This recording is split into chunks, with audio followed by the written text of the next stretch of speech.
Good morning, good morning, good morning! Good morning! Kumusta?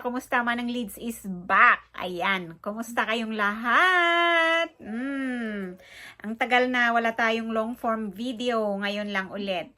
Kasi, meron akong gustong i-chika sa inyo.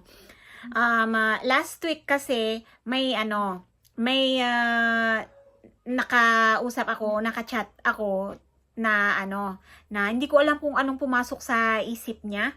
Bakit ganun siya nakipag-usap sa akin? Pero hinihintay ko na tumawag siya para mas malinaw sana kung anong gusto niyang sabihin or malaman. Pero hindi, chat lang. Feeling ko na scam yun sa Islam divorce. Tapos ang dami niyang tanong, grabe. Pero yung mga tanong na yun is na-encounter ko na noon pa. Kaya kung mapapansin niyo guys, halos pare-parehas lang yung laman ng video ko nung mga last part na kasi ito tungkol lahat sa sa scam, yung mga ganun. Naman kasi ang dami pa ring ang dami kasing matitigas ang ulo sa inyo na naghahanap ng mura, naghahanap ng madaling proseso, yung mga ganon. Yung kayo yung nagdidikta kung ano yung gusto nyong mangyari. Imposible yon, guys. Ako kasi matigas talaga ako. Na kung ano yung sinusunod namin, yun na take it or leave it, ganon. Kung ano yung presyo namin, yun na, take it or leave it. Kasi kung nakikipag-bargain na yan, ay naku, mag-ingat kayo. Kasi ang tanong niya sa akin, paano daw, marami na daw ba akong kliyente na natapos, tapos nakapag-asawa ulit? Yun ang isang tanong niya. Siyempre, sinagot ko naman, oo naman, meron. Yung mga iba nga, nagsisend pa sa akin ng, invitation card, ganun. Yung iba nga, kinuha pa akong ninang para, ganun. Pero tinamad talaga akong makipag-usap sa kanya kasi feeling ko talaga na scam yun. Tapos isa pang tanong niya, maliban dun sa sabi niya na kung may mga clients na daw ako na nakapag-asawa ulit, ganun. Kasi hindi siya naniniwala na pwedeng mag-asawa ulit yung kapag natapos ka ng Islam divorce. Tapos sabi niya, ilang months daw yung mga clients ko na natapos. So sabi ko naman noong hindi pa masyadong stricto, in 5 months natatapos na sila. Pero meron din yung mga nasagasaan ng yung mga may problema sa usually hindi naman sa court ang may problema, kundi dun sa mga LCRs nila na ang tagal kumilos, ganon. May inabot din ng 6 months, may inabot ng 7 months, yung mga lately na, yun. Hindi kasi pare-pareho, kasi hindi lang naman kasi korte, or hindi lang naman kasi Sharia court yung pinagdadaanan ng papeles. Yun. So, dalawa na yung sinagot ko. Tapos, magkano daw ba talaga yung presyo? So sinabi ko yung presyo ko, tapos sabi niya, bakit daw ang mahal daw sa akin? Sabi ko, hindi ko alam, basta yan yung presyo. Sabi ko ganon. Yung pala, yung binayaran daw niya na spot cash, 150. In-spot cash na yon na spot scam. Sabi ko, ayan, parang gusto ko siyang asarin lalo. Ayan, kasi mahirig kakahanap mo ng mura, ngayon. Parang gusto kong mas lalong asarin, pero naramdaman ko talaga na naiinis siya na tag nito, na parang gusto niyang ibuntun sa akin yung galit niya. Pero wala, pinapakinggan ko lang kasi sanay na ako sa ganun na mga messages. Kasi walang kadala-dala kasi. Wala kasi kayong kadala-dala. Diyos ko. Ilang beses ko yung mga sumusubaybay sa mga videos ko, although ang tagal kong hindi nag-long form video kasi tinatamad na talaga akong video or mag-vlog. Lalong-lalo na kung annulment, Islam divorce, mga ganito rin lang. Kasi parang nakakasawa na. Ang dami-dami ko ng videos na about dyan. Kaya lang meron pa rin talaga, lalong-lalo na yung mga ngayon lang napunta sa channel ko. Yun, sila yung nagtatanong. So ang sinasabi ko na lang is balikan mo yung mga old videos ko, ma'am o sir, ganon. Kasi ang hirap din kaya mag-explain, lalong-lalo na kung ang dami-dami ko rin naman kasing trabaho, ganon. Kaya parang nawawalan na rin ako ng time talaga mag-vlog. Fino-focus ko na lang ngayon yung sa page namin ng Autism San ko. Tapos yung mga craft ko, ganon. Kasi may craft na tayo. Yung sa cacao, fossilization, recycling, upcycling, yung mga ganon. Kasi hindi naman pwede na yung hintayin ko na lang yung mga magchat-chat sa akin, magtatanong ng magkano ang annulment, magkano ang divorce. Tapos tunganga rin. Ganon. Kasi kasi hindi naman lahat ng nag-i-inquire nag-go talaga. Halimbawa, may nag-chat na siguro mga 10 na tao. Ay pasalamat na ako kung may 2, ganon. Ngayon, syempre kapag may kausap na ako, kailangan ko ring tutukan yung nila, yung process ng papers nila, follow up, ganon. Yun. So yun guys, 3 yung sinagot ko na sagot niya, yung malayong mas mahal daw yung sa akin. Sabi ko, ay ganun talaga. Tignan mo yung binayaran mo ng 150 na spot cash. Saan napunta? Sabi ko ganon. Ay Diyos ko, hindi na siya nag-reply nung sinabi ko na ganun talaga, pagpapawalang bisa ng kasal yung binabayaran nyo. Hindi yung pagpapawalang bisa ng business permit. Diyos ko, naasar na siguro yun sa akin kasi naramdaman ko talaga yung inis niya. Kasi imagine, pina-spot cash daw sa kanya yung 150. Tapos sabi daw nila in 4 to 5 months matatapos na yung papeles. Inabot na siya ng 9 months. Sabi ko, inabot ka ng 9 months, hindi ka na nagtaka. Pero inamin din niya na nanonood siya sa mga videos ko. Hindi ko lang alam kung bakit hindi siya na convince na sa akin mag-message. Yun. So, hindi ko nakasalanan yun. Tapos, kapag maraming ganun, guys, na kapag nagme-message sa akin, naiinis na lang din ako kasi parang sa akin binubunton yung inis nila. Siyempre, ako naman kapag naramdaman ko na ganun, hindi na ako nagre-reply. Ay, nako, pakialam ko ba na, na ako, yung mga videos ko, nandyan lang naman.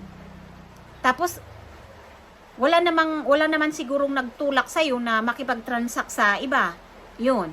So, ingat-ingat lang guys kasi ang dami marami lalong-lalo na ngayon ang daming nadagdag na proseso na na pagdadaanan ng papeles nyo. Hindi na siya ganun kabilis. Yun.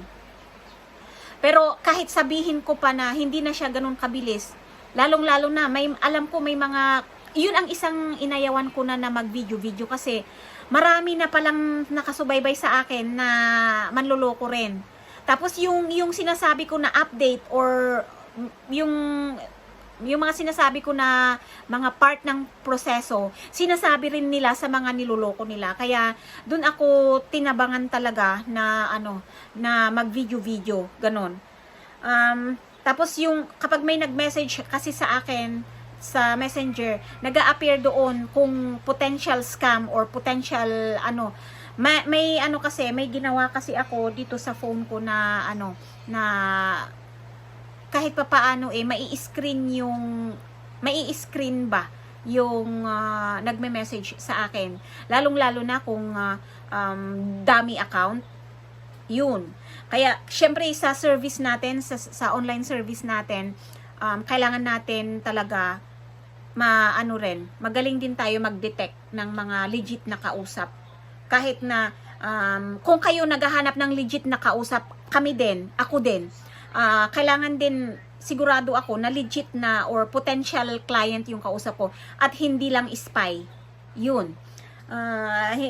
Kasi ang daming ganun ngayon, lalong-lalo na yung mga katulad ko rin na nag-a-assist kuno, ganun. Nag-a-assist kuno Although legit man sila na nag-a-assist, pero sila yung nang di-delay. Sila yung nang di-delay niyan. Kaya imbis na 6 months, nagiging 1 taon na yan. Ganun. Yun ang realidad, sa totoo lang. So, yun ang iniiwasan din namin. Na ako kasi, oras na nakapagbayad na yung kliyente, tumatakbo na ang metro niyan. Kung may mga delay, sa ano na yun, hindi na sa akin. Kasi, tag nito, dumadami na yung nagpapoprocess eh. Dumadami na eh. Ikaw ba naman ang mag-annulment na minimum 2 years, tapos hindi ka pa sure kung mag-grant o hindi? O, di ba?